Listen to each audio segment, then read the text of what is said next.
Tom Willis's deep respect for marketing has resulted in a business that gets around 350 sign-ups every single day of the year, has over 10,000 five-star Google reviews and 4 million website visits annually. And no, the business doesn't have some astronomical marketing budget. It's a simple legal advisory service for small businesses in Australia.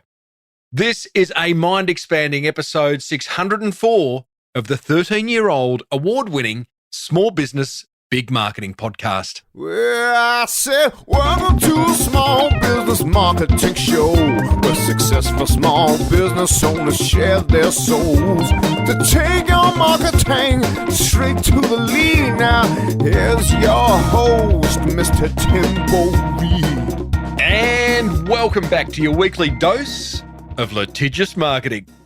I'm your host, Timbo Reid, and I have an insatiable curiosity for uncovering marketing ideas that help businesses just like yours to grow. And I do that through weekly, in-depth conversations with successful business founders. You, infinitely more importantly, are a motivated business owner, ready to crank out some great marketing to build that beautiful business of yours into the empire it absolutely deserves to be. As per usual, team, there is marketing GOLD dripping from the ceiling over here at Small Business Big Marketing's HQ. So let's get stuck right in. Quick update on the Facebook tribe. If you are not a member, I would highly suggest joining and surrounding yourself with the other 2,500 motivated business owners who are in there. Some great discussions this week, how to turn negative feedback into a positive. There's a great sandwich board I posted it was a sandwich board out the front of a pizza shop. It says, come in and try the worst pizza one woman on TripAdvisor had in her life, which I think was a great way of turning negative feedback into a positive. But there's a bit of discussion around that in our Facebook group. How do you look after your most precious customers? We talk about that. I share some useful websites that I've been using. There's a lot going on. Small Business Big Marketing Tribe. Just search for that on Facebook and definitely join because it's good and it's free. Hi, Timbo. My name is Brooklyn. I'm calling from Brisbane. I've been listening to the podcast for a couple of months now. I started at the very beginning, then I jumped to the very end, and now I'm kind of picking and choosing which episodes I want to listen to in the middle. I just listened to the episode about the McDonald's toy, and I have never felt so inspired for my business. I'm so excited to see what happens. Instantly, I came up with an idea and am working on implementing that now. My business is a jewelry and accessories business. We are based in Brisbane. We have just opened up our first brick and mortar store. And when I say we, I really mean me. Although I do have a couple of team members that work for me now. We've been open for 6 months. We sell beautiful jewelry and accessories. We teach other people how to make those jewelry and accessories with DIY kits that we ship all over the world. And we also, of course, have workshops in our new workshop studio. The business is called Blushery. Our website is blusheryaustralia.com. So thank you so much, Timbo, for the podcast. It's just, as you say, dripping with marketing gold, and I'm just loving it so much. And I'm so excited to see what happens in the future with your help. All right. Have a good day. Bye. Hey, Brooklyn, thank you so much for making the time to call the Small Business Big Marketing Hotline. I do love it when listeners go back to the start of my archive. It's a long way, 604 episodes ago, but thank you for doing that. And yeah, that McDonald's toy episode certainly sparked some interest, Brooklyn. That was with John Dwyer, who's a customer attraction expert, and he sort of talks about how to keep your customers' eyes off the price and have them focus on what is most important to you and your business. I'll put a link over at smallbusinessbigmarketing.com/604 to that episode. And Brooklyn, well done on your business. It sounds like you're creating some amazing customer experiences. I wish you well. Everyone else, be like Brooklyn and call me on 0480 015 150 and let me know one idea, just one idea that you've implemented from this podcast. Okay, team, are you ready for a masterclass? Because Tom Willis is the co-founder of Lawpath, a business he started with some mates in 2014. And today It's the number one online legal platform for Australian small businesses. And in a large part, that's thanks to Tom's deep understanding of his prospects' needs. Lawpath is, how's this? Here's some incredible stats. Lawpath is responsible for starting 6% of all companies in Australia. It's assisted over 300,000 Aussie small business owners with their legal needs and saved them over $100 million in legal fees. He gets 350 sign-ups every day. He's got over 10,000 five-star reviews on Google. His website gets over 4 million visits annually. I mean, these are a wonderful set of numbers for a business that pretty much sort of properly launched only about 7 years ago.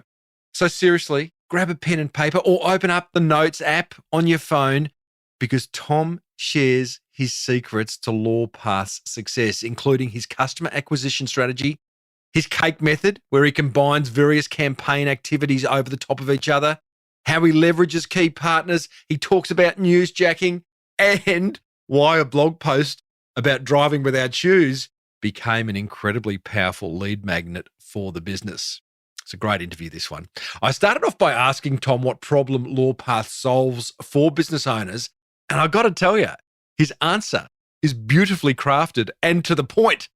A lesson for us all right off the bat. Lawpath really exists to make the law more accessible. Ultimately, our goal is for everyone, but we're really aiming at this stage of our journey to make the law more accessible to small businesses in Australia. We come from, the founders of the company have come from different business backgrounds and have realized, as I did myself, the difficulty that goes into getting a business off the ground and also having the adequate protection for that business. So we've really aimed to create software that allows businesses to be able to handle a lot of the different legal requirements that they have, everything coming through from starting your business off, so doing all of your registrations, all the way through to managing your contracts and accessing legal advice. And the aim for us is to be able to offer all of those at a fraction of the time, the cost, and the complexity of the traditional system. Because I look at it from the aspect of a small business owner, and I saw some crazy stat on your website that said 87% of small businesses are not legally prepared or don't have the right documentation or don't have access to a lawyer because it just seems and is super expensive. So you got that on one side. And then on the other side, I'd imagine as a disruptor, Lawpath has probably taken a fair bit of heat from what is a very staid industry. Yeah, most definitely. So it was something that in our early stages, we probably went down a path of, as we were kicking things off, of saying, we're going to replace lawyers and take lawyers completely out of business, and came with that real disruption side of an angle. But that comes also with youth, Tom. I think it does, being a little bit brash and wanting to change the world. And I don't come from a legal background myself. Some of my co-founders do, but I'd always come at things of, lawyers are basically putting up red tape and charging us as a business, quite a bit to be able to put that up. But I quickly learned that what we're really trying to do is not put the lawyer out of business in any way, shape, or form. It's taking a lot of the work off what a lawyer was doing that they typically don't want to do because there's not a lot of value and margin in the work. And as a result of that, it means that businesses are then able to get that better access to that work. And so what we try to do is get it to a point where through our software, the business has the base level of protection that they're going to need. They've got their legal documents and contracts and registrations and everything in place. And then if something happens where they need something more tailored to their needs, or they've got a complication that comes up, we've got an easy way of them being able to access lawyers through our platform as well. So it's definitely not putting them out of business in any way. We see ourselves very much as a marketing channel for lawyers in that way, and being able to take off a lot of the mundane, repetitive admin tasks that they were previously doing. What is the easy way to access lawyers? Because I'm looking at your pricing page, which, by the way, I love, and I know you've had some success with that in lead generation, which we'll talk about. But, pay per document, $199, which, by the way, if you go to lawpath.com.au/Timbo and sign up, you'll get one document for free. But you've got this best value thing, which is legal advice, $120 a month. So It just sounds, too good to be true. And when it sounds too good to be true, Tom, you know what they say. But how does that work? How do I then access a lawyer, face to face or over the phone or Zoom when I need one? Yeah, absolutely. So it really comes into the economies of scale in a lot of respects, in that the more businesses that we've been able to assist in a lot of respects, the more affordable we've been able to make things, because as more businesses have come on, we've realized that there's the Pareto principle that applies to everything. There's very much an 80-20 rule at play, where 80% of the requests that we are getting are very, very similar in types in their what they need, and it means that we've been able to then very much be able to really specialize in being able to provide advice there. So the way that our platform works is that we have a network of lawyers that are able then to, they work with us on these different issues that are coming up, and you're able to sign up as a business and be able to access on-demand legal advice by speaking to these lawyers on the network.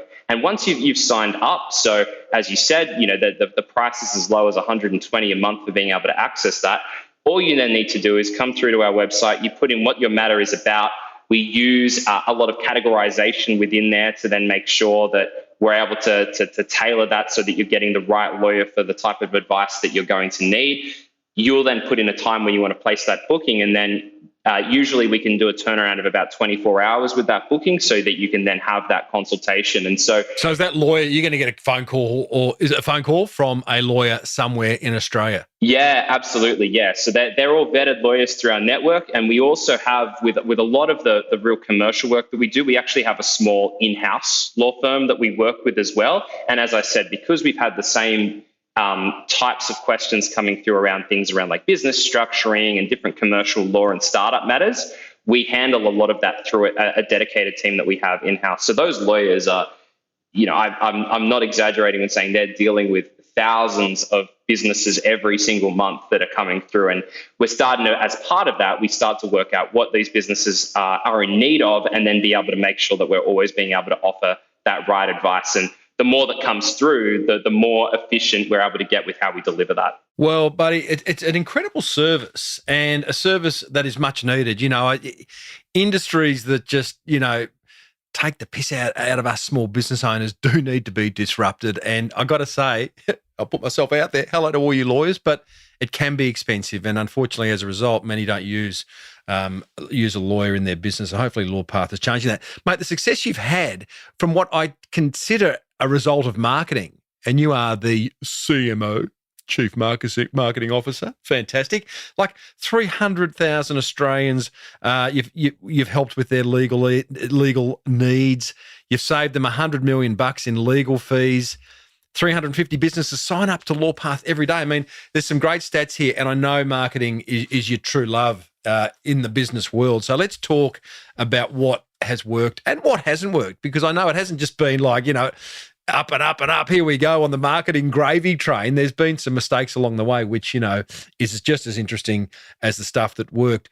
First of all, Tom, and let's work through all the different marketing things that have worked for Lawpath, but what's your view on marketing? It's a great question, and it's one I can probably approach in a few different ways, but I've always felt that, the big role of marketing is to, as a vehicle to get the people who need a product or service that you offer and get them exposed and in front of that. And that for me is really, I guess, kind of at the core of what we want to do from marketing. And I've always really seen marketing, putting it on my commercial hat, as it's the revenue generating machine in a business. It's a very, very important part of being able to get people exposed to your product, and it can be used in all different ways as part of the customer journey. And obviously acquiring somebody to being aware of what it is that you do, bringing them in front of that, getting them then to use that, and getting them to go from being somebody who has maybe put in an inquiry if you're a small business, or in our case, signed up and had a try of the platform, to then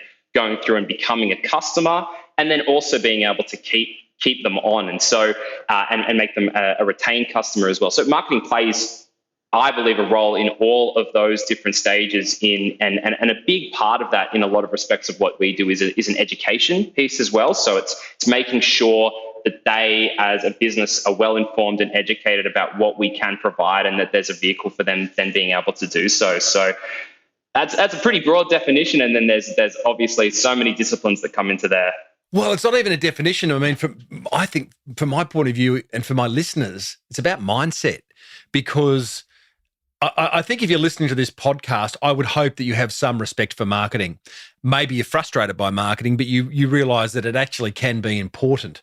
And so I guess what I want my listeners is for their mindset to be one of, hey, marketing is an investment. It can be fun. Hey, you're allowed to have fun in business. And my end point, which always sounds a bit weird, but I want marketing to be a hobby for every small business owner, because when it's a hobby, they find the time, the resources, the energy, they'll put it in their diary and actually, work it over, as opposed to those small businesses that aren't listening to this podcast see marketing as an expense and a pain. So that's where I want to get them. And I think some of the ideas that you're going to share will do that. As we work through these ideas, Tom, every single one of them, bar except about one, is an online idea. Now, you're a young fellow. I say that with great respect because I'm 55 and you're not. But before we work through the online ideas, what is your view of offline marketing, advertising, sponsorship, direct marketing? Is there a role for it? That's a great question. Yeah, it's very interesting. When I first started my career, I was exposed purely to digital marketing. That's where I got my first break. I was in university. I found very much my calling in the digital marketing space. I was doing an advertising degree at the time, and I was someone who always struggled a little bit with the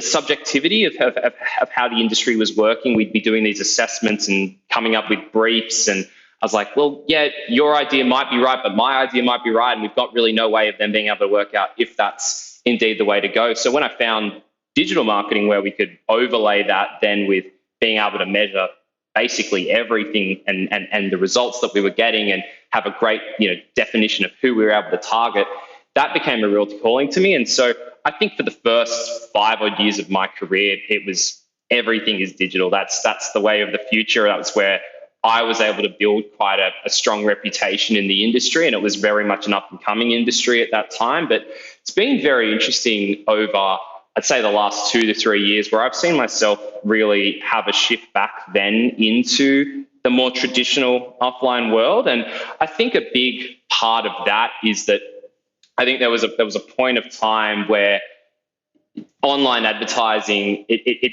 felt to me like it was becoming a little bit lazy, I suppose. There was a lot of businesses who were able to get things off the ground, and through the fact that they knew exactly who they were able to target, there wasn't a lot of work that was going in from particularly like a creative perspective. We were basically just doing what everyone else was doing. And it's been really interesting then to look and see, from looking at other businesses and then what we've done at Lawpath ourselves, trying out new, what I'm saying is new, but is the old in going to more your traditional marketing channels. So we've had really retro good marketing. Success. Retro marketing, absolutely. And so, I look at just some examples of that. We've started to do a lot more in the way of like event exhibitions and getting really great success with ultimately just going out and talking to people once again and having those conversations and creating a very personable feedback loop there. But then also things like radio, we've had really strong success with, and probably the middle ground of where that is obviously in the likes of podcast advertising and whatnot as well. So those types of channels have been really, really effective for us. And what I think is really important for me is they help us to often attract businesses that through online we weren't going to be able to access, in the same way that certain people are going to be a little bit kind of risk averse when it comes to how they access their legal services. In the same way, it's probably how they're then consuming different products and services. Some people are just very used to doing it in a certain way, which tends to be offline. So I very much see that there's much more of my time now going into saying, well, what can we experiment with these offline channels when in the early days it was just everything is online. All right. Well, that leads me into one of the first things that have really worked for you from a growth hacking point of view, which is experimental marketing. By the way, growth hacking, it's a term we all hear.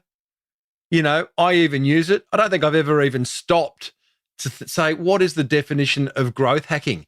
Is it a sneaky way of achieving growth, or is it simply achieving growth?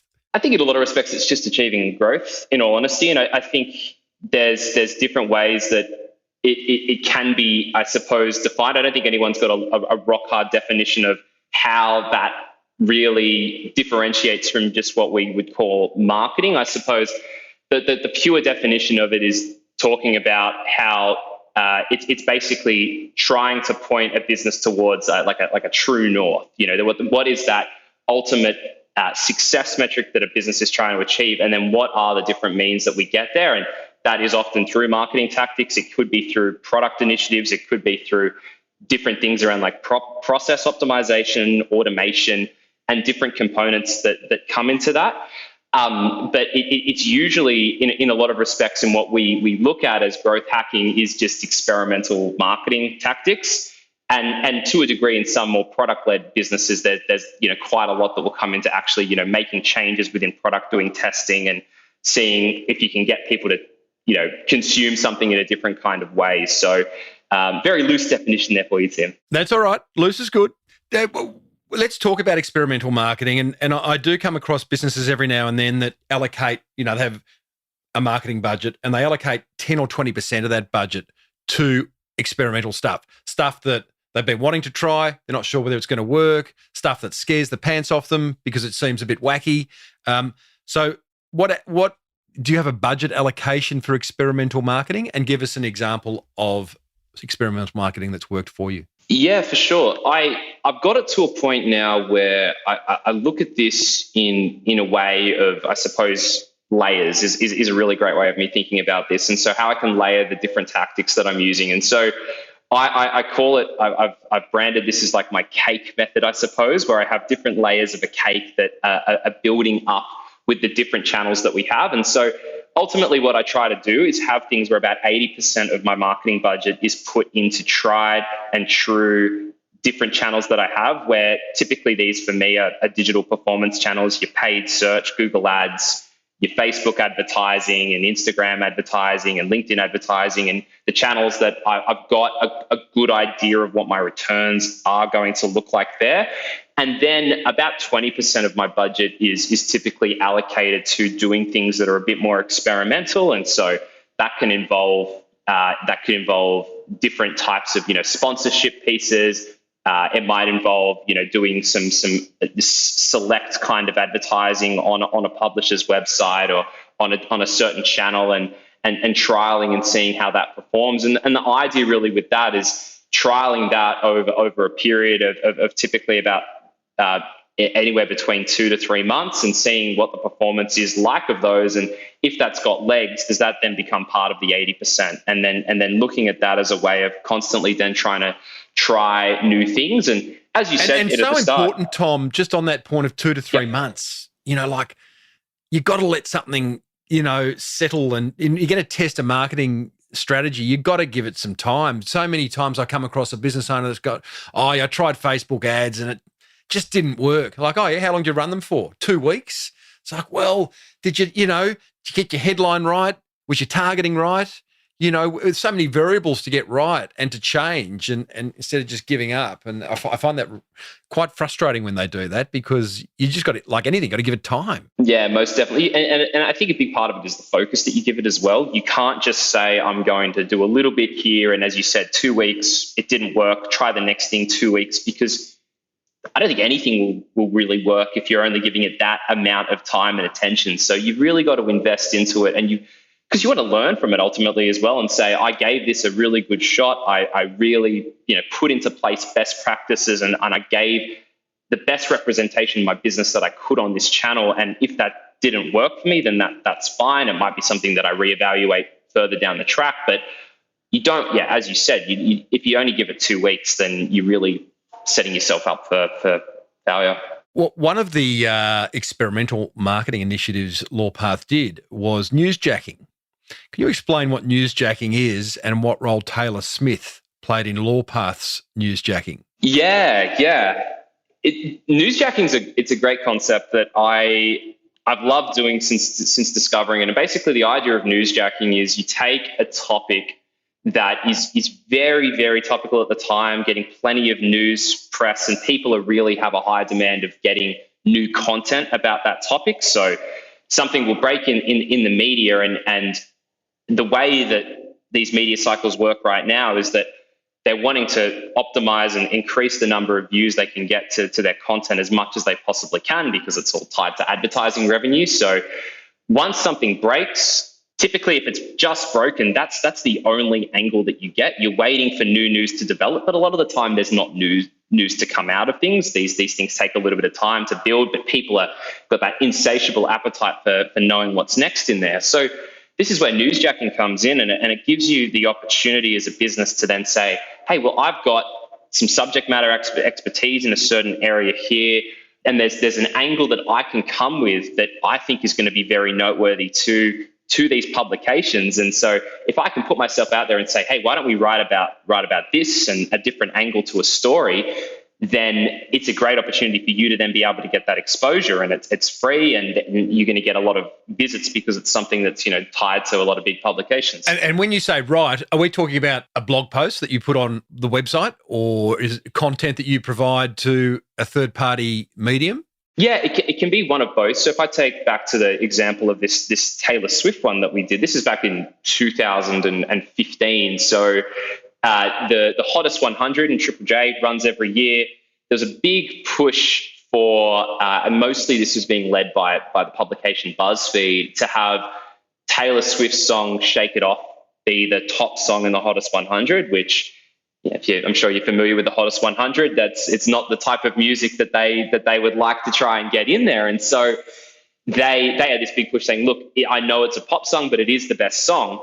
Now, we came out and we wrote a blog post just saying, based on the terms and conditions of the Hottest 100, there could be some sort of legal standpoint that Taylor Swift has to I guess, contest this and to fight this, which I don't think Taylor Swift cares in the slightest whether her song is top or not. But because we were able to put that out there when there were a lot of people, talking about this, there's a lot of discourse on the topic, suddenly we had journalists reaching out to us. So what we were doing to get our blog posts out there, we were just following the Twitter feeds, putting it out on all of these different hashtags that were being followed. And then we had journalists calling us and saying, hey, we saw this article that you wrote. That's a really interesting piece that I don't think anyone's considered. Do you mind if we feature you in an article? So we managed to get a couple of articles. Probably the biggest one we got was in The Guardian, but in a lot of the music publications, like Vice Media wrote a post on us, Acclaim magazine wrote a post on us. If you remember, Tim, the MX magazine in Australia. Yeah. Pick it up at the train station on the way home from work. Yeah, when people used to take trains. So that we were the front page of that magazine as well. So it got us this big amount of publicity on something that... Just play through the mechanics of that, because I do love it, and it would be an underutilized tactic by many, many, many small business owners. So let's use the example of, I live in regional Queensland. I live on the Sunshine Coast. We have had, in the last few months, there's been a mold problem, okay? It's all over the news. Lots of rain, lots of sun, beautiful environment to create mold. So it is all over the news. Let's say you were, I don't know, a high-pressure water cleaning business or a mold removal business. What should they do? So there could be an opportunity in that. Probably the one that everyone would probably typically go to is say these are the watch out areas where mold is being found. What you probably need is something that's going to be a really quite an outlandish thing to say. So it could be something around mold can lead to Lyme disease. Frighten the pants off people. Yes, exactly. Or it could also be something where it's like mold expert finds that dog kennels are the biggest infestation of mold, or something where it's typically tied to maybe it's toilet seats or something. There's a bit of a unique kind of angle that makes people look at that and go, oh, what's going on here? And then so you write the blog post, you put it out on your socials, you go to other groups and other people's socials and sort of post it in the comments there and just get it out there wherever you can. Yeah, and a big part of it as well is finding the journalists that have been writing on this. And if you can find the journalists that write on this and reach out to them, and what you can do that, most of them these days have a profile on Twitter, LinkedIn. A lot of them have their email is public as well because they want people to come to them with news. So if you can say, I really like this article that you just wrote, I've got a very unique angle for this that I think you might be interested in exploring. And if they say, hey, well, my last article was my best performing of the week on this topic, and someone's come to me with another way of me being able to do that, the data tells me this is going to work for me. Yeah, got it. Love it. Newsjacking, tick. Another thing you've done, Tom, for Lawpath and building Lawpath into the behemoth, is that the word that it is? Mammoth? I don't know. So it ends with fur. You build out your acquisition engine through set focuses on channels, search engine marketing, search engine optimization, email marketing, content marketing. Is that simply to say you have really core focuses on each of those areas, or is there something much more deeper that we need to know about that? So the way I've landed on how best to explain this is I found it for me because I'd come from typically backgrounds where there was a lot of really easy, predictable search volume on different topics. So I used to work a lot in the e-commerce space, in daily deal style of websites, and so I could just find if somebody was looking for restaurant vouchers, I could create campaigns, and if I'm targeting those keywords, that was going to be a very easy thing for me to do. In the world of business, I found it to be a little bit different in that there's not as typically just one piece that people gravitate towards. So what I found is an interesting way of being able to approach this is this idea of, I think, trigger points. So what are the different things that happen in the life of a business that then get them to start to do their research online, to start to look for different products and services online? So an example of that would be if they're looking for a certain type of legal contract. If they've just hired an employee, I can think, well, A, they're going to need employment contracts. So if I've got a product, which we do, for being able to provide employment contracts through software, I'm going to want to make sure that I'm promoting that. But then also taking the step back from that and saying, what's the step that someone's going to take before they even know they need the employment contract, which is, what are the steps needed to legally hire an employee in my state? And I'll create content that covers that from a blog post perspective. I'll create a page on my website that covers things from like the actual product of what we're wanting to sell. And so depending on the intents, we've got a way of actually then being able to bring them into our webs. Nice. Super helpful website, I've got to say, because, again, so many websites are used as like a sales brochure, which, how's that go for everyone? No one wants to be sold to. It's like, what's in it for me? But you have an incredible, under your solutions banner, so much helpful marketing around starting a business, legal documents, running a business, everything you basically need to know. And sometimes, small business owners look at that kind of website and marketing and go, but they're giving away all their IP. Who's going to pay them for anything if you can just get it from the blog or get it from the help center? We know that's wrong. What's your view on it?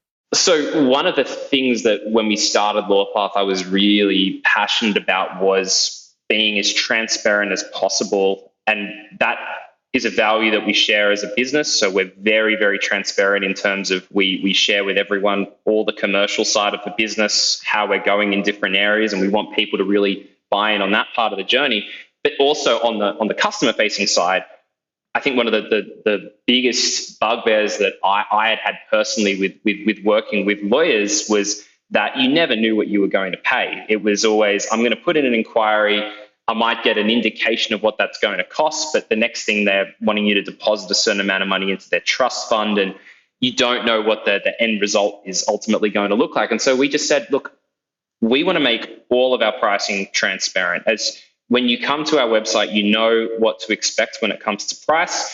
People look at that in different ways. As you said, people are like, well, you're giving away what that's going to cost. So that means that people who think it's too much or whatever on the price will not then leave their contact details. And when other people say it makes it very easy for competitors to undercut you or compare on price. But we just said, if this is what we stand for, and if people know this as part of that, when they then do put in an inquiry, there's less that then comes into then saying, we need to barter, we need to talk about price, because that's the expectation that happens at that early stage. So because of the level of volume and inquiries that we get, we've just found that for us, that's one part where we say we don't want to leave this behind a closed door. We're opening that up, and the same is said for a lot of the content that we sell. We want the shop face to be well and truly open. Yeah, totally. And when you do that, it develops trust, it develops familiarity, and all of a sudden that person who was wondering whether they should use Lawpath in this example goes, why wouldn't I? And they probably become less price sensitive, even though price does seem bloody cheap, I've got to say, but price is not really an issue when you go to Lawpath. But, all that kind of helpful marketing work does make people less price. It takes their eyes off the price and focus more on what Lawpath can do for them.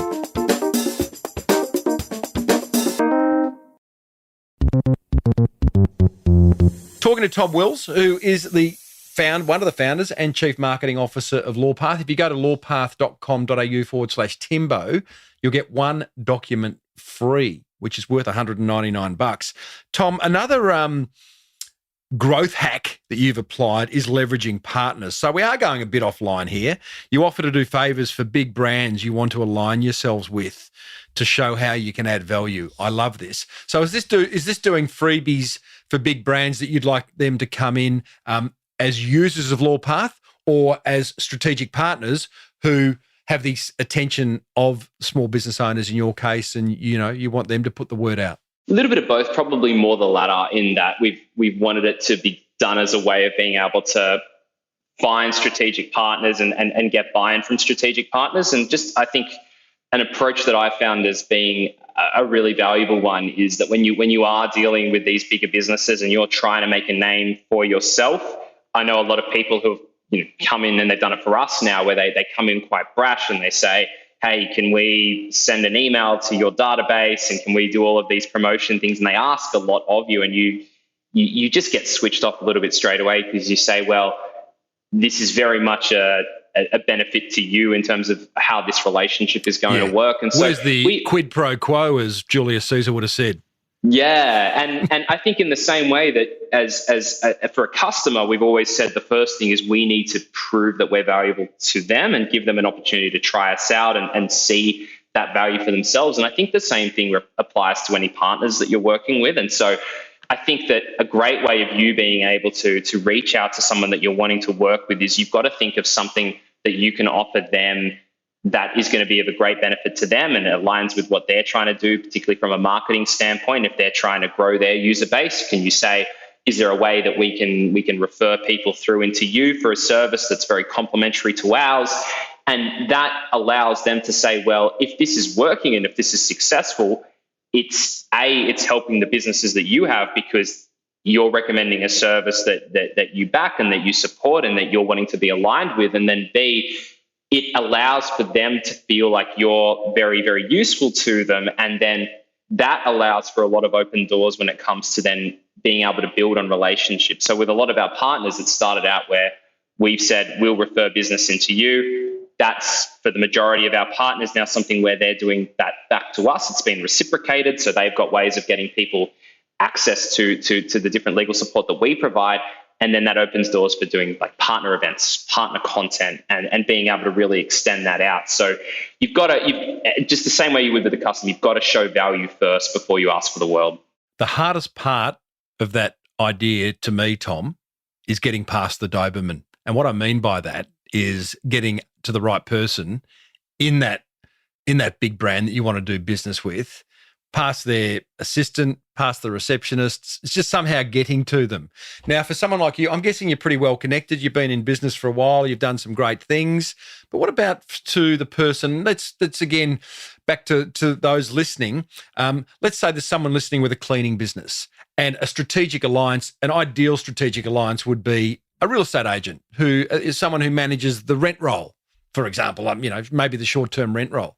Do you have a particular tip for getting to that person? I know you can pick up the phone or you can suss their email out, but is there anything else you do in addition to that in order to get a warm introduction? I think to get the warm introduction, obviously, it's probably trying to add value at a step before where you're going to need that connection in some way ultimately. And as you said, things like picking up the phone and email can be definitely ways of doing that. I think don't ever underestimate just literally showing up as well and actually having a conversation with somebody and wacky and putting but as part of that, what you really want to show is if there's something, and as I said before, if there's a way that you can show that you can add value. So being able to offer something where you can say, look, I'll come in and I'll do the cleaning for you, and I'll also throw something else in as a complimentary service. Or if you can pitch it in a way that allows you to get yourself in and then show value. And obviously you don't want to do that at a point where it's sending you broke at the same time. So you've always got to think on that type of an angle. But a big part of once you've got through that and you've been able to add that value, you've got to ask then for them to say, and the great thing that I've learned at an early stage in business is you've got to then ask them to say, who can you introduce me to? I'm wanting to get this out to more people. Who's somebody that you can make that introduction to for me? And they should feel at a point, if you're offering a great service, that they trust you enough that then it's in their best interest to refer you to somebody else because of how well a job you're doing for them.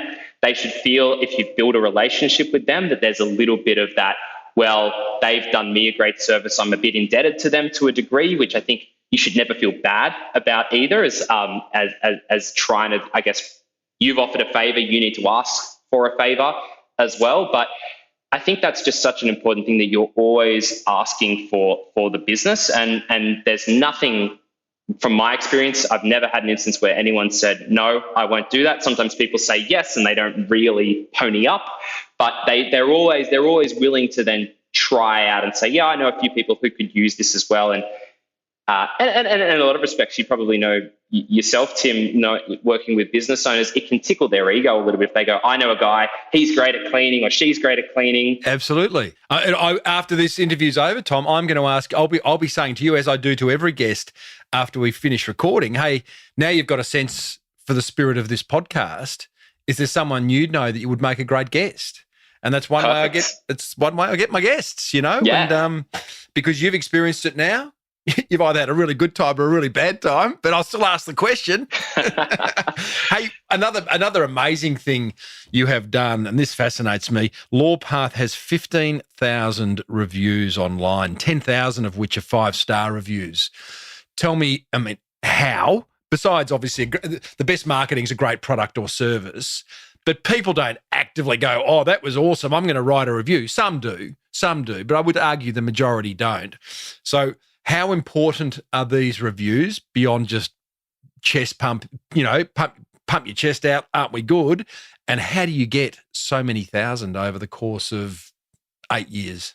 It's such a big part of what we do, is being able to have reviews and that level of satisfaction, and probably something in the early days of Lawpath I didn't value as much as I probably should have. But when you're trying to make a change in an industry and offer a different way of somebody doing something, if you don't have that social proof behind you, it just makes things 10 times more difficult to actually accomplish, because people are saying, well, that sounds good, but is anyone else doing this? Am I going to be a guinea pig of sorts and actually trialing this out? And so the social proof side of things for us became very apparent. We needed to show those reviews quite constantly. Now, the way we were able to generate the reviews that we did, and this is something that I learned through a little bit of doing a lot of reading of the blog of someone called Andrew Chen, who's known as he was the former head of growth at Uber. And so one of the great things I actually saw him speak in Sydney when he was here, and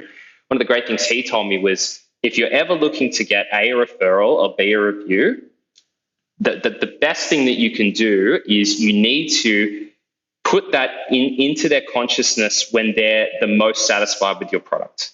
So where we found that to be was when somebody had gone through and used our automation software for our document. They completed the document to the point of finishing that. They've then gone through to say, I'm going to download this document. So they've done that whole piece. They've done what a lawyer would have done typically for them. They've saved the time and the money. Prompting them then for a review, we found to be a really just absolute, it was the best thing that we were able to do in actually getting people to take that on.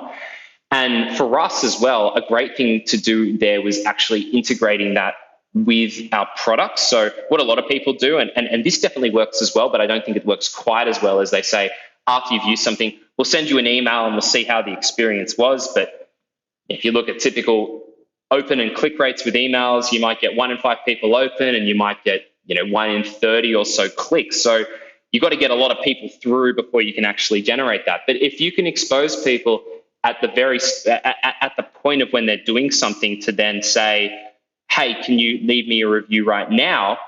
While they're actually in that motion, they're not having to context switch or anything else, you're much more likely to be able to win that business. So I think it's a really, really important thing for all businesses to consider is if you're wanting somebody to do something, don't give them that convenient out. See if there's a way that if you've just offered them a great experience, that's when you need to be asking for what is going to really help your business, in our case, a review. And for you, are we talking Google reviews as the major form of review, or is it simply, hey, send us an email and tell us about your experience and we might put it on our website? Where do they live? We use a platform called Bazaar Voice, which collects all of the reviews and surfaces those reviews through our website on the specific products and services that people are referring to. And from there as well, they're able to publish those reviews onto Google. So that's the way that it works for us, and that's something that it's completely. It's all the reviews are verified by the user. They're vetted by Bazaar Voice as a business, so you can't do any fake or right. you can't put in a review from your IP address or whatnot. They all come through as verifiable. Yep. Let me test Lawpath's value of transparency. Tom, have you ever bought a review? No, not ever, to be honest. I think in early days, we've probably had people use us that we've then as friendlies asked them to leave a review, but never. That's cool. Never exchanged money for it. No. Well done. Thank you for your honesty and transparency, Tom. Okay. One thing I loved what you did during COVID, and this is a lovely tactical response to what was going on in the world at the time, was you ran business grant webinars for small business owners. And there was a lot of grant money going around. And I, for one, was like, oh, where do I turn? There's one over there. There's one over there. They look unbelievably hard to complete the bloody forms that are required. But, hey, it's free money, so I guess you've got to put in some effort. That was clever. How did it go for Lawpath? It went really well. So we were averaging about 1,200 attendees per webinar that we were running, which was we were thrilled with. And it was something that we wanted to run. To be honest, at the time, we didn't even have a product to really tie it to. We weren't thinking, okay, we can get people to do this and then say, if you then pay us this money, we can help you with that. We just thought from our side, it was more something that we just thought businesses at the moment, they're really doing it tough. A lot of the businesses that we've got across our database who have signed up for Lawpath at different times were working in a lot of the really affected industry. So we just thought it was a great thing to do. We partnered with a local accounting firm to be able to do that. And they were able to offer some really fantastic accounting advice. Now, what actually that provided, though, was a launching pad for then a new service that we started doing at the end of last year, which was, in addition to having our legal advice on demand, we added a program that added accounting advice on demand as well. So adding that as an additional piece. And that really stemmed from saying, hey, there are a lot of businesses. Of course, there were people who were just looking for grants, but then from those requests that we were getting so many just related requests around how do I need to pay my contractors, what are the super contributions of my employees, what can I expense, and the different questions that small businesses were asking. So we said, we've got businesses that are in the need for these types of services as well. So why don't we have a go at launching this? So we knew then as soon as we were launching that in December of last year, we had a built-in audience. We had people that we knew were going to be of interest to this. So we'd taken a lot of the guesswork out of it. And again, looking at your pricing table, which I want to talk to you about now, but legal and accounting advice, $293 a month. That's Aussie. I suppose, if you're in America or UK, it's about $5 a month, isn't it? I'm assuming you only deal with Australian businesses. Is that right? Yeah, that's correct. Yeah. So, it is. It's $293. And again, head over to lawpath.com.au/Timbo and get your first document for free. Tom, it hasn't all just been, win-win-win when it comes to the marketing of Lawpath. There's been some near misses along the way and some losses. What hasn't worked for you? Been a few things. I think one of the things that in the early days that I was looking at, again, I came from very much a digital background of saying, and a big thing that I was doing in the early days was I was using keyword research tools, so using the Google Ads keyword planner, and I was using tools like Ubersuggest to have a look at what people were searching for when it came to different areas of the law and legal areas. And I came across a really big area, which was people looking around, basically starting questions with, is it legal to? So it might be, is it legal to record a conversation? Is it legal to own a pet snake? And all of these different, very personal, I suppose, areas of law. And so we weren't really catering to those. And one of the things that we actually got really good success and we wrote articles for them from like a traffic perspective was all around driving. So we had a couple of articles. One was, is it legal to drive without shoes? Now, that is an article, Tim, I thought I think back in the day I wrote that article myself, to be honest, and I was like, this is a bit of a nothing piece. People aren't ever going to look at that. And at different points, that article was getting about 12,000 visits a month. What? Now that might sound, that's like great. And there's a way that I think a lot of marketers will look at that and go, I'm going to pump my chest and go, that's great. What a win. But what people don't see on the other side of that was it was sending a lot of people who weren't our target audience to our website, who were then putting in inquiries, filling up our CRM and our call lists, and never going to use you. Exactly. So I think it became for me very obvious that things like these vanity metrics, metrics that they look great on paper, maybe something like the number of likes you've got on your Facebook page or the number of visits you're getting to your website. They always look great on paper, but if they're not actually amounting to something, and in a lot of respects actually creating a negative consequence in your business, then you've really got to focus on where to put your energy. So I found that to be a very interesting thing where I could spin that in a way to anyone. So if I was talking to an investor or whatnot, like, look at all this traffic that we're getting, but I knew deep down this was a really bad thing that we were doing in the business. And the more that we had done in that, it was just becoming worse and worse. So we got to a point where we just said we can't continue running these types of articles because it's just taking us away from our core focus. So I think going for the big numbers is probably the lesson there. Yeah, absolutely. And the other lesson is so often the inexperienced small business owner / marketer will just throw a whole lot of marketing out there and hope to attract business in. Marketing is also very good at polarizing people and polarizing in a positive way. You don't want it. Lawpath doesn't want to appeal to someone who's Googling, can I drive without shoes? So you need to create marketing messaging.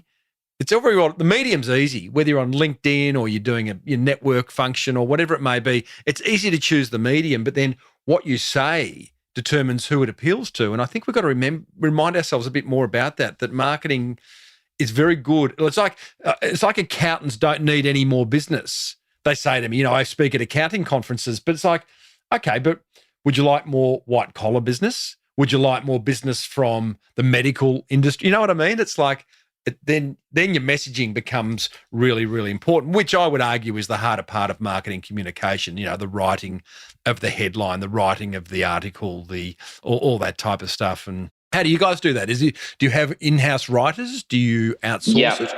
Yeah, the vast majority of what we do from a marketing standpoint is done in-house. So we've got a dedicated content function, dedicated partnerships function, dedicated performance marketing function, and a dedicated data and analytics function, and also dedicated campaign function. So we've got different subject matter expertise covering across in all of the areas, yeah. What do you say to the smaller business owner listening? Because you're at a level now with Lawpath where you can afford to do that. I don't want my listeners to lose faith going, well, I can't afford all those functions. I've got to do it all myself. What do you say to someone who's going, I can't afford a marketing manager. I know marketing's important. I need to do more of it. Do they get onto Upwork?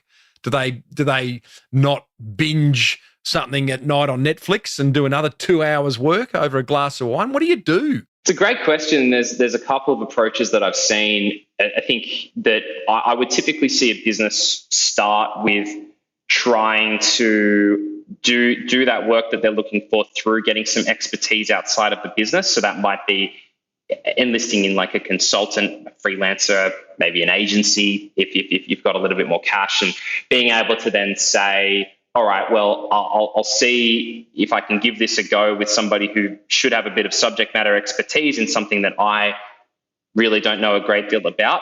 I think that where I see a lot of businesses, small businesses, struggle a little bit there is that there's probably a level of education that when you're utilizing a service such as that you want to just pick up over time. So you want to understand if someone's selling you a report and they're like, our CPL is this and our bounce rate is this, and they're putting all of these jargons in that, you need to have a bit of an understanding of if this is good or if this is performing at the level that you're wanting to. That. So I think that you need to equip yourself with understanding that, and you need to question things as well. I find a lot of small businesses, they get an agency, they say, it kind of goes from one extreme to the other. They work with someone for like 6 months and they go, yeah, they're doing this and that for us. And then they get to that point where they're like, oh, I've looked at how much I've spent here and my results now looking at that, I'm not getting what I want out of this. And then they freak out, they get rid of them, and then they bring someone else on. And it becomes a bit of a cycle. So I think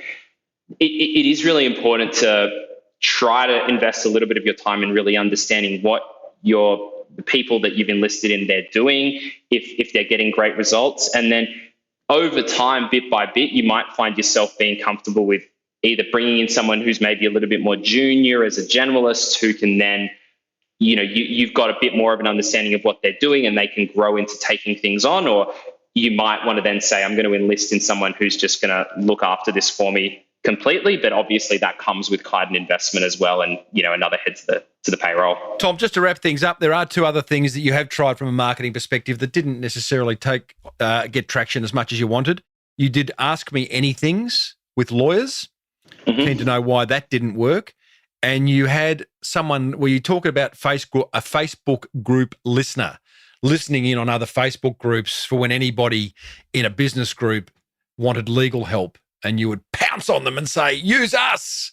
Why didn't both those things work? Yeah, I'll start with the Facebook group. I think that we built this automated software that at the time I thought, I'm a genius right here, because I kept seeing things coming through where people were like, I need a lawyer. Does anyone know of a lawyer? I'm looking for a contract. And so we would get a ping, and we use Slack as a messaging service. We'd get a ping every time that would happen, and we'd have someone just jump in and basically say, well, make sure Lawpath's included in the conversation. Now, yeah. I think that there were a couple of reasons why that didn't work. One is that no foreplay. That's why it didn't work. That's exactly what I was going to get into. Yeah, there was none of that. There was none of that investment into saying, well, I'm adding value to the group. I'm contributing to a conversation. So it became quite apparent very quick that we were just jumping in to basically put ourselves into the conversation, and that we were, the group was being used to a certain degree, and nobody wants to feel like they're the product ever. So that was a learning. And the other thing was, it also made us feel like when we were doing that, every time, if you can see it now, if you're in a Facebook group and someone says, I need a lawyer, suddenly you've got 12 people, and it's usually the same 12 people saying, here's my website, have a look, here's my website, have a look. And I think we just got to a point where we had stopped. We just said, look, this isn't giving us a great deal of value. It's maybe doing more harm than good. Let's just jump out of this. And we actually found that people now just recommend us organically anyway. So focus more on the service, yeah.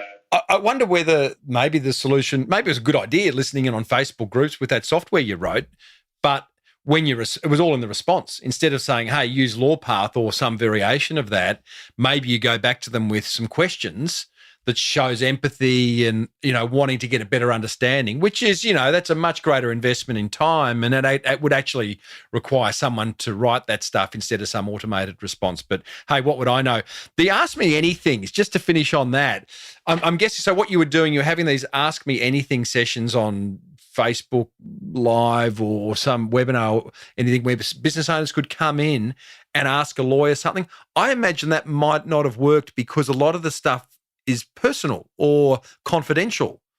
Is that right? That was exactly right. So it was exactly those two things. The first being on a personal side of things, there were just questions that they weren't our target audience essentially. So they were using it as a avenue for getting free advice. And the second part of that was a lot of it was very, very specific. So it's very hard when somebody asks you a question, and I'm sure you've had it when you're running presentations and workshops and whatnot, you'll get a question thrown at you and you go, whoa, like we need to take a few steps back to make sure that they're like, this has happened and this person owned 14%, but this other person then had 3%, but then this happened to this person. And it was just very, very specific to a point where it wasn't useful for others in being able to do that. So I think what we've learned through that is the Ask Me Anything can work, but not as just being all things to all people. It was a really good example of then saying, let's do an Ask Me Anything specifically around the world of e-commerce and say any questions that you have about running an online business, we'll do an Ask Me Anything specific for that. We'll get a specialist in there. And I think it's a big lesson I've had with all of these things is that if you try, and I'm sure you've had this from plenty of the guests as I've listened into past podcasts, when you try to be all things to all people, you really just end up boiling the ocean and doing a hell of a lot of nothing. So it's not the way to go. Is there a marketing idea, Tom, as someone who loves marketing, that you would just love to try but you're too scared to? Are you talking about an idea in terms of like a campaign we would run for Lawpath? Maybe. Just something that would either draw attention to the Lawpath brand, that would generate masses of inquiry, that really, like, I suppose it's part of your experimental stuff that can't even get in there because it seems too big. Well, okay, I can give you a very probably small tactical example of something that I've always wanted to try but been too scared to, which is good. When you get an email sent, Tim, and somebody's tried to do the personalization and they end up giving you something that says like a special message for asterisk hash first name whatever and whatnot in there. I get them every day. See, I have a bit of a theory that those emails get more engagement than your typical email where you're just using that personalization and the merge fields work as they're intended. So one thing I've always wanted to try is doing that and then be putting a little bit of a spin on that and saying, don't you hate when that happens when somebody is trying to be like personalized to you, but they failed and they tried to do it in a really half-assed way, I suppose. And we're not like that. We're really going that step beyond to be, trying to put a bit of a spin on it, I suppose. And so, you might get something from me one day about that. So if you ever see an email where I've stuffed up the merge field, just maybe read it first. And mate, how dare you introduce humour into the law? It's very serious, Tom. Very serious. I know you're not a lawyer yourself. You're a marketer, but, have some respect. Yeah, and look, thank you, buddy, for sharing these great marketing insights. I do have to finish off with the big question of the moment is, can you drive without shoes? Is it legal? Read the blog. Read the blog. Don't even go there. Yeah, Google it, and you'll find the article. That's the way to find it. And hey, Tom Willis, awesome, buddy. Well done on building such a wonderful brand, a brand that solves so many problems for small business owners in Australia, and doing it so elegantly and simply. Lawpath.com.au/Timbo. Get your first document for free. It's worth $199. Thanks so much, Tom. Great. Thanks so much for having me, Tim. Well, there you go, team. Lawpath founder and driving without shoes expert Tom Willis. I did Google driving without shoes, and as expected, Tom's blog post came up number one organically on page one. Genius. Now, there's a guy who has a deep, deep respect for the power of marketing and how it can grow a business. And, I hope that inspired you to feel the same way. Remember, marketing is not an expense, it is an investment. And what a super generous offer of one legal document to any of you who sign up at lawpath.com.au/Timbo. Popular documents include like privacy policy, employment agreements, non-disclosure agreements, or NDAs, as they're called in the business. Gotta love a good acronym. So seriously, how are you feeling now about the marketing of your beautiful business? Are you more confident? Are you excited? Are you ready to try something new? Maybe one or two new marketing ideas? I'd love that. If it's a hell yeah to any of those questions, then call the Small Business Big Marketing Hotline on 0480 015 150. The number's at the top of every page of my website as well. And let us all hear the excitement in your voice. Let us know what you're going to do, just like listener Dean did. G'day, Timbo.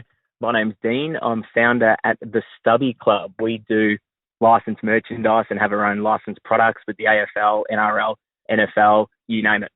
I just wanted to give you a call and say thank you for everything you put out there. We love the show and we love the ideas we get from it. Most recently, though, we have undertaken a crowdfunding campaign, which we got as an idea from one of your recent shows. It sparked an idea in us. We got in contact with the guys at Equitize, which isn't who you had on the show, but that's okay. We had a chat about our needs and our goals and found that it was going to be a really good fit for us and to help us grow going forward. So that campaign, the Expression of Interest campaign, is live right now. And it's thanks to your show. You sparked that idea in us and helped us understand that was a thing out there that could be beneficial to our business. So I just want to say thanks and keep up the great work. Cheers, Dean. Dino, don't mind if I call you Dino, do you, brother? Thank you so much for supporting my show and for making the time to call the Small Business Big Marketing Hotline. I am super honoured to have inspired you to embark on a crowdfunding campaign. I love that. There were 2 episodes where I've sort of covered crowdfunding in quite some depth. Birchall's Matt Vitale was episode 588, and that was about giving equity away to your customers as an equity funding kind of setup. And then I interviewed Cedar Anderson of Flowhive, the most famous crowdfunding campaign ever in Australia. That was episode 478, but I'll put both those links in the show notes over at smallbusinessbigmarketing.com/604. So many numbers there. I'm sorry. Hey, everyone else, be like Dean and call me. Here's some more numbers. 0480 015 150. And let me know which episode flicked your marketing switch on the most for you. Got some super duper guests coming your way in the coming weeks. The founder of the biggest esports venue in Australia shares how and why to go big from day one. We hear from a dropshipping expert.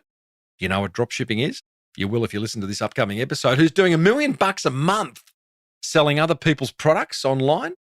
And we meet the founder of Relief, one of Australia's largest medicinal marijuana clinics, which is that whole industry is going bananas right now. And we'll find out why and how and, how he's marketing something that, is a little bit kind of controversial, some would say. Hey, if you enjoyed today's episode, be sure to hit the subscribe button on your favourite podcast app, where you will also find 603 more chats with successful business founders. If you want to create some helpful marketing, buy my book. It's called The Boomerang Effect. Not many copies left, but you'll find it over at smallbusinessbigmarketing.com. This show was put together by the editor extraordinaire, Alex Amster. The music bed written by our very own Lockie Doley. Thank you so much for tuning in, each and every one of you. May your marketing be the absolute best marketing. Bye for now.